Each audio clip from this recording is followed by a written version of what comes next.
Stanya inakalo. Saimo. Tunula keno. Kati stani oyo wabanga atuse. Ningamba stani ndeka nawe. No kirinyirira ki stani. Nawe ndeka. Sabala. Ngawo kwa no. Stani ndeka. Omaka kati stani agenda nabayingirira bambi. Emitima ne giruma abazadde ne giruma buli omu. Yibalumira ki abazadde bibakwatira ko gwa. Bitayibalinza butabakwatira ko bambi. Temuyinza genda ne mugenda ku lutikko ne mugenda mu mizikiti ne mugenda buli kimu before you know gamba mami nkimazi. Mutadde. Ono si ya ye mukokati. Rakadube yakubira mama we ku simu namuteekako namugamba kiganye je nagenda. Na uliane mama yoku simu nga breakinga. Waliwe bugana. Now, abantu abamu batuuka, I know some rich person mu Kampala muno. Yali agala divorcinga mukyala we. So neyebuuzako ku lawyer, si byangu birimu ssente, birimu embeera yonna. Birimu okwawuza mu by'obugagga. Yes, lawyer namugamba, you know what? Ye yamuadvisinga ku ngeri ya ssente namugamba, omukazi takuvuma, takuba, takola ki. Mwina bintu byammwe. Divorce is expensive. Jireke. Just separate. You can separate nemusona n'ebisonga ebyenjawulo but don't divorce. Naye munnanga abana baali bakyali bato. Omwana wabo omukulu yalinga around 6 years. Omukazi ayingidde ne secondary omwana omukulu. So babaddewo the co-parenting obasanga sebo ku mikolo nga bayingiddewo. Omwami n'omukyala. Bagenda kusomero ly'abaana nga bali babiri. Before yayagala divorcingira nga tayagadde n'omutunulako. Yakakyajja na waka.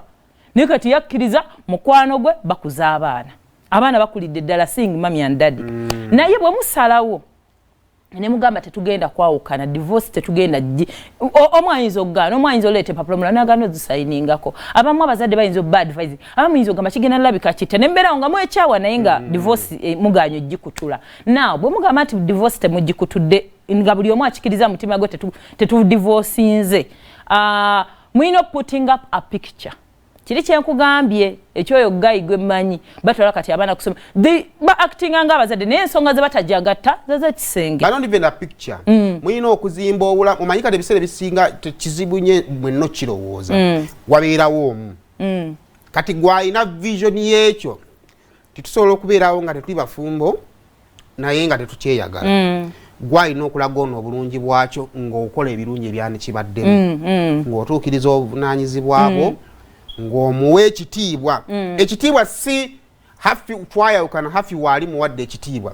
Kye bayita ekitiibwa bye bigambo by'oyogera ku munno nga taliiwo. Ekino kigenda okyusa omuntu kwe kumugamba naye okimanyi nti omusajja mwayawukana naye baavuddewo bubi ne Ivan K just kwogerako. I know.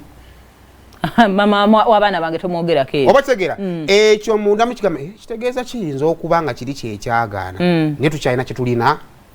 We baba yita omwami n'omukyala nga you still respect omwami n'omukyala. Oba kitegeera ekyo kye kigenda kati kye kira kiri ekifaananyi. Yes. Sikuleeta buli ekifaananyi kyakulagako bantu tukyali bafumbo naye nga munda muyina entalo. Mujja ku mikolo gy'abannammwe mwayawukana naye mwagala no divorcinga oli najjira mu mmotoka ye babayise mwami na mukyala n'ogamba munno baatuyise ku mukolo gwa muganda wange. Oli naavuga emmotoka ye n'oli naavuga emmotoka ye. Oli atudde ino kyolina kyemukola si kyabafumbo. Era ensi yonna egamba isima bano balina obuzibu. Ensi netuka okubeera nga obuzibu bwammwe bulaba. So it is either mugende mu divorce nga tubagambe hafi nno n'omwami baayawukana oba si kyekyo kye mwagala okukuuma musigale nga mukikuuma. Ate omusajja bw'osala okugamba nti saala ku divorcinga mukyala. Let's just separate. Osigala okyali bbaawe. Yes. Osigala otuukiriza obuvunaanyizibwa bwonna. Emmotoka osobola gikyusa amakosa okuga renovatinga byonna ng'omwami bwe badde abikola. Kisenge kyemuleka.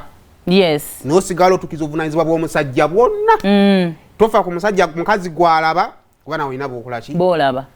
N'otuukiza obuvunaanyizibwa bw'omusajja bwonna bwe badde atuukiriza okuleka obw'ekisenge bwe muggyako bwokka. Oba ekisenge kye kibatabula. Yes. Kyekigatta ne kitabula feelings ne kikomyawo ebirowooza and all that. And also ebiseera ebisinga ekintu kye tuyinza obbuusaamu amaaso nga tumaliriza. Kano ke mu pretendinga kano as if everything is okay. Ate kasobola okuzza embeera. Kasobola okukomyawo buli kimu. Kasobola okugamba ne mukazi ne mwebuuza muneddala ki ekyagala otwawukanya. But because muyina picture gye mu pretendi gye mutaddewo muzze ku baga ya muganda wange muzze nga abafumbo omukyalo situse mwami wo muleetedde emmere bwe muyimuka okwogera omwami tomaino no bayagenda koga kwata muli ba mukwano nnyo muno mmanyi mugenda okwogera neno yimirirawo nga omwami nayimirirawo nga mukyala we n'omwami nayimirirawo n'omwami nayimirirawo mukyala we kiina engeri gye kiyinza okugamba but kyetugenda okukola si ekisinga obukulu before you know nga n'omukwano gwammwe gukomyewo so yamusalawo nti temwagenda divorcinga ng'empapula muganyo zisayiningako musigale nga mukuuma ekitiibwa ky'obufumbo because bangi ababalabirako mu inspiring abantu bangi nnyo wabula temutandika kivumaganya bwe mba musazewo mwawukane kale tumanyi nti abo baayawukana as simple as that.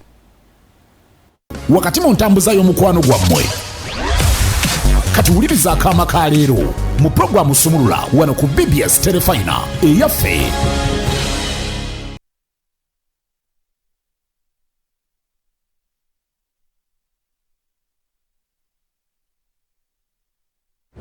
Omupiira ogw'akamalizo gw'amasaza Cup gwakubira ngenda kusoma omwezi 4 omwezi ogwokusatu awo mu kisaawe Wankulu